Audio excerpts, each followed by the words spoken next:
on the pitch things are going well, results still keeping us in with a good chance of staying up this year, but we're also very well prepared for the future, and it's looking very bright. 3 wonder kids in the most recent NxGen list.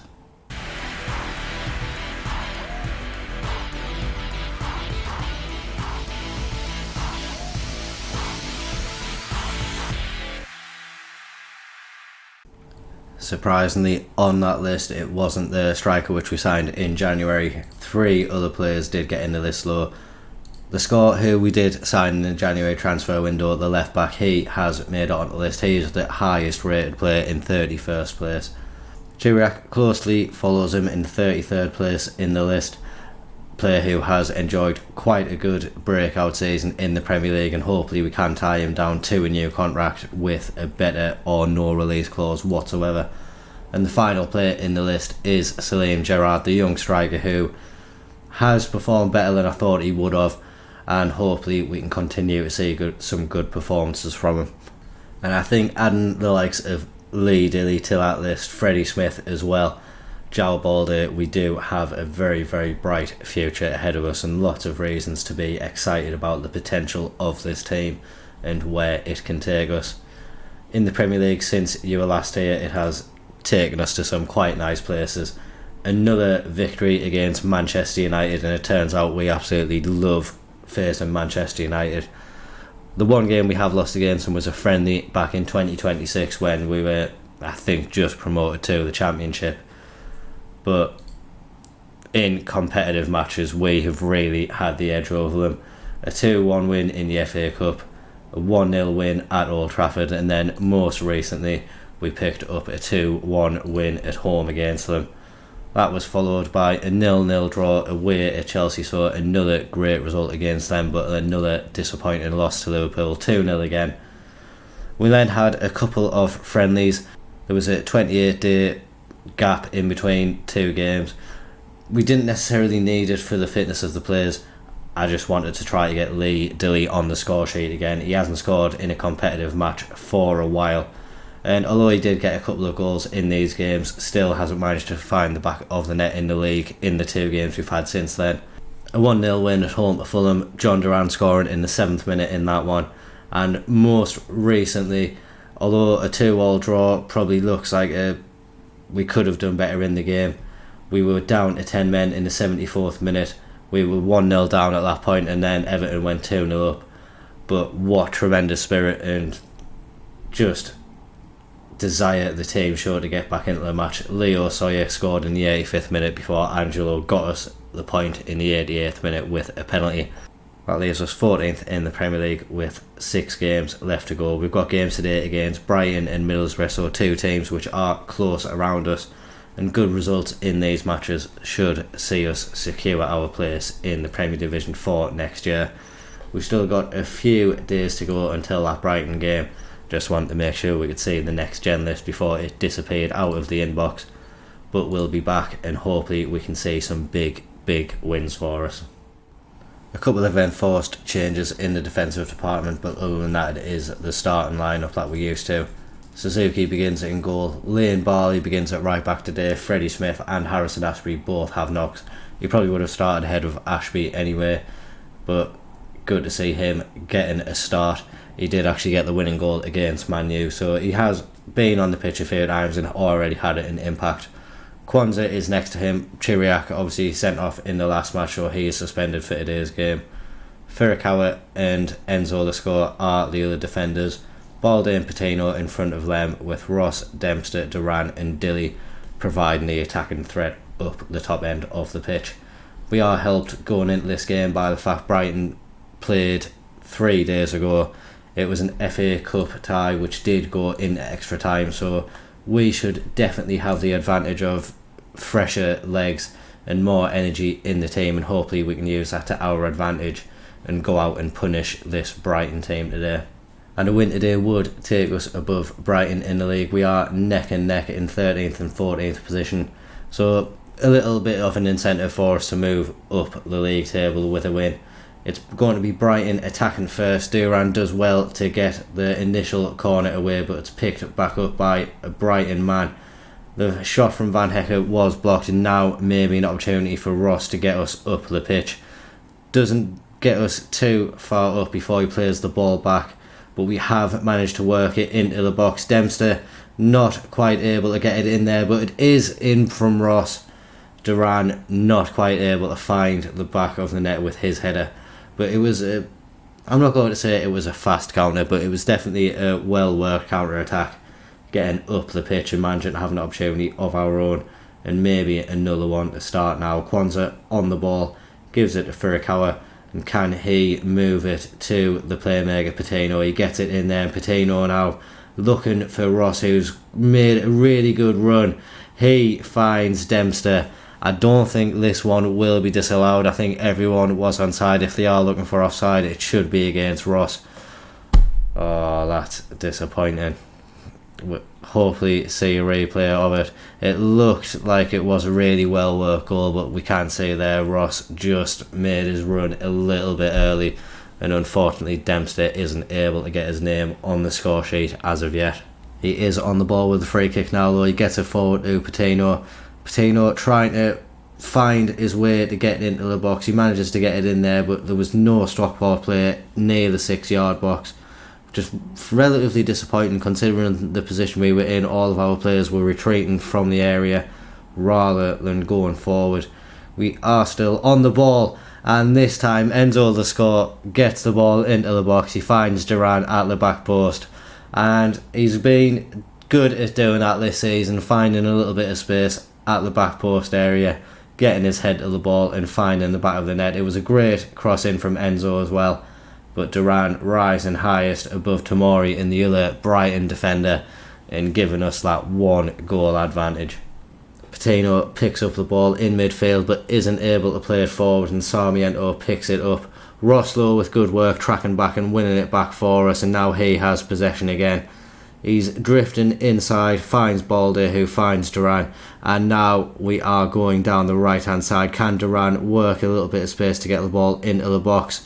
It's managed to find its way back to him through Patino, but we can't find a player in the box as of yet. It's the score getting it in this time, looking for Lee Dilly at the back post, but the keeper comes out and grabs that one.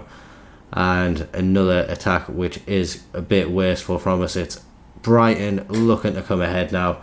Sarmiento getting down the right hand side. Patino can't put a foot in. Evan Ferguson is waiting in the box, and Kwanzaa really shouldn't be getting out jumped, especially when he seemed to have the run on the ball. Apparently it was Barley that missed the header, but Kwanzaa was so near that, and I think someone with his height and his physicality should really be stopping those balls coming into the box. We see it was both Kwanzaa and Barley there. Barley was the player coming in from behind. Kwanzaa really looked to be marking the man, and I feel he is more to blame for that goal than the right back Barley.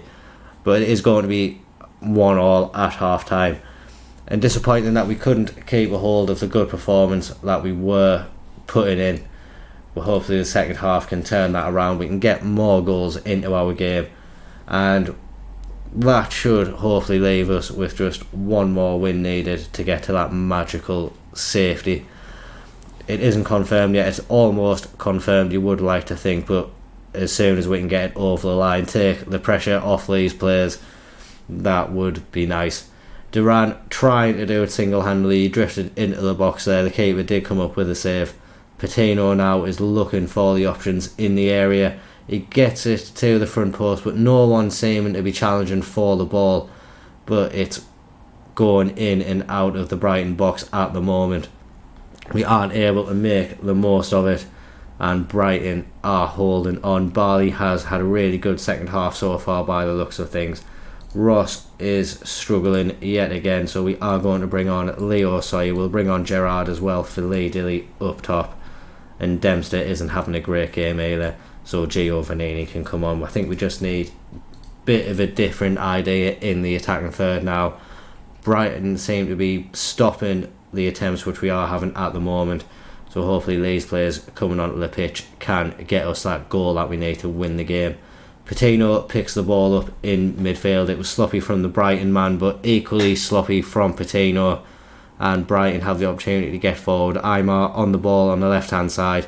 plays it infield and back to Aymar, and it's his daisy cutter from the edge of the area, finds the bottom corner, and the shot goes into the back of the net via the post. Again, very, very disappointing from us. It was Patino initially who just very, very sloppily gave away the ball once he'd done really well to win it back, and a really good play shot from Aymar past Suzuki. Didn't really have much of an opportunity to save that Suzuki. I don't think it was precision into that bottom corner, and we really have work to do in this game now. We are going to demand more, and that's a very, very wasted pass from Furukawa, just gifting Brighton the opportunity to get forward. Luckily, Duran for us is switched on and stops them from causing too much havoc in the defence. Suzuki now looking for Gerrard. He is a really good aerial presence, despite the fact he doesn't look like too much of a physical beast in the engine. He always seems to get up and do really well in his aerial battles. This time though, he didn't win it. Brighton go down the other end and find the back of the net. The referee is going to be going to a VAR review for it, but thankfully it's disallowed. I thought it was another legitimate goal, similar to ours that we got in the first half. It looked like it was a well worked goal, but Ferguson just strayed offside, thankfully for us, and we are going to go on to a very attacking mentality now. We're going to take Patino off, bring on Catalans, and I think we will bring on Angelo as well. Duran, despite the fact he's having a great game, he is tiring, and when we're on a very attacking mentality, it does seep a lot more energy out of the players. And having the 5 attacking players in the team freshened up, hopefully it'll allow us to come back into the game with these few minutes remaining. It's Brighton with a free kick just inside our half low. They get into Lima, and now he finds Jones, who has the opportunity to have a shot. He wiggles past the defence, but he can't find the back of the net, and hopefully that gives us the chance to actually get back into it. There's not going to be that much time for us to do it, and the stoppage time is just whittling away, and it's a very, very disappointing loss for us today. We were by far the better team in the first half, couldn't put away our chances, and it has come back to bite us with that final score.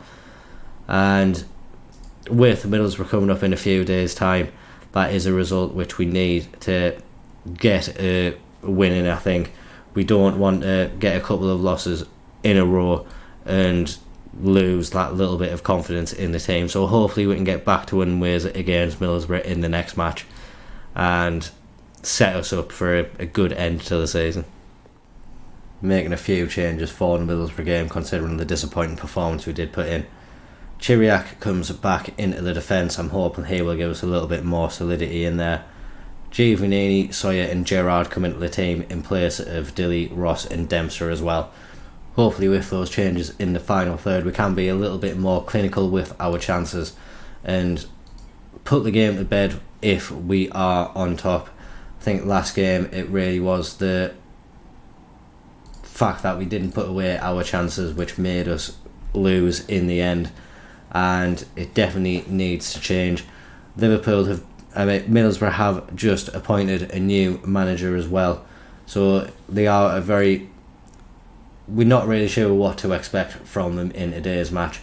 Hopefully it can be a game in which we come out on top, but opportunity for Middlesbrough to overtake us in the table if they do pick up a good result.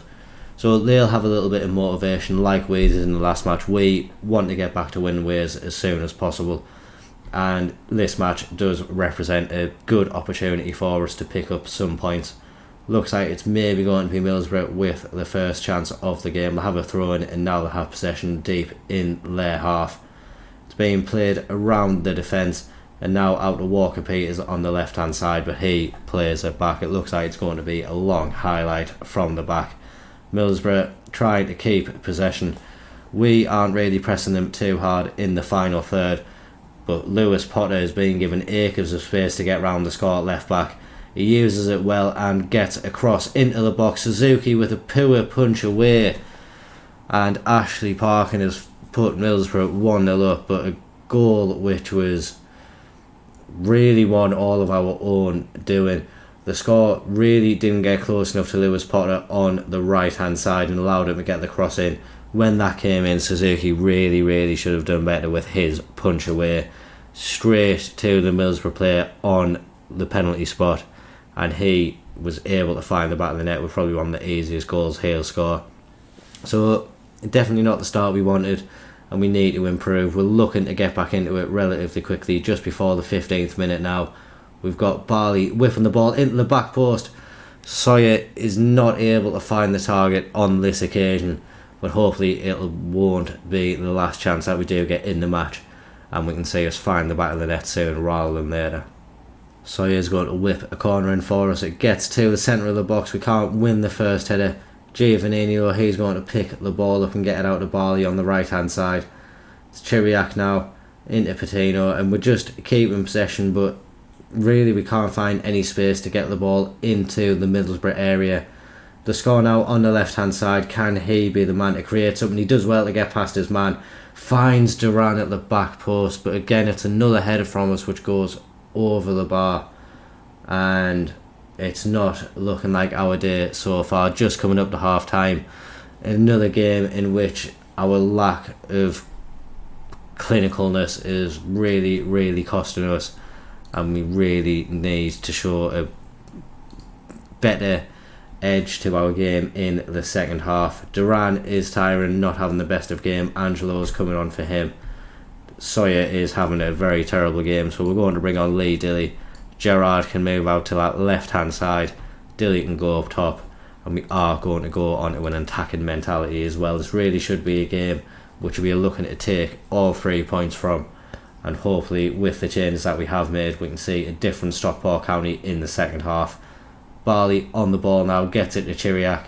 He gets it to Baldy, and now Patino. We're getting it forward a bit quicker in this half it seems. Angelo into Gerrard, but it's a poor finish at the end of the attack. And a lot of Gerrard's goals have come in the air, and I think we can see why. The finishing really needs to be improved. Is a fantastic young little player, but yeah, definitely needs to work on his shooting and maybe purchase some new shooting boots through the off season. He has picked up a knock, so we are going to be bringing on Jordan Ross in that position. And in a random move, we are going to be bringing on Dempster to play at right back. I have been training him to play right wing back for when we were playing the 5-3-2 formation, and he does have good attributes to play in that position. He hasn't really played there, but hopefully he can just use the knowledge of football that he does have to get up and down that right hand side. For the final change, we're going to bring on Catalones for Patino. Patino is tiring, and Catalones has had a good impact in a couple of matches when he has come off the bench, has grabbed a couple of assists for us, and we really need him to do so again in this match. We'll go very attacking, and we'll give one more shout to demand more to the players. But it's looking like it's going to be another game in which we've wasted so many opportunities to get a goal, and it's going to cost us come the end of the game. Another loss by a 1 goal margin, and yeah, it's disappointing, especially considering the results we were getting against the likes of Man U, Chelsea. To succumb to a loss like this, it is really disappointing, and maybe the players have lost a bit of focus being clear of the relegation zone, but it's not mathematically clear yet. Bournemouth could still catch us. They beat Man U in the last match, so they'll be a little bit confident. So we definitely don't want to get dragged back into the relegation battle. So hopefully Nottingham Forest coming up in 7 days. They are just perched above the relegation zone now. Hopefully we can get a win in that game and just ease the nerves that seem to be coming around the club at the moment. We are going to be doing the Nottingham Forest and Leeds games off camera. Hopefully they'll be going well, otherwise the 2 games that we'll be finishing off with against Manchester City and Wolves could be quite horrendous for us. Both teams are fighting for European places. Wolves looking to secure Europa League football, and Manchester City obviously looking to get into the Champions League. So it's going to be all to play for all of these teams. I think Leeds are the only team now who should be on the beach. So we do have tough games coming up. Hopefully we can get back to winning ways and secure our spot in the Premier League come next year. As always, if you have enjoyed that, please make sure you do comment and like down below. Remember to subscribe to the channel for regular Football Manager content. Thank you very much for watching. Bye bye.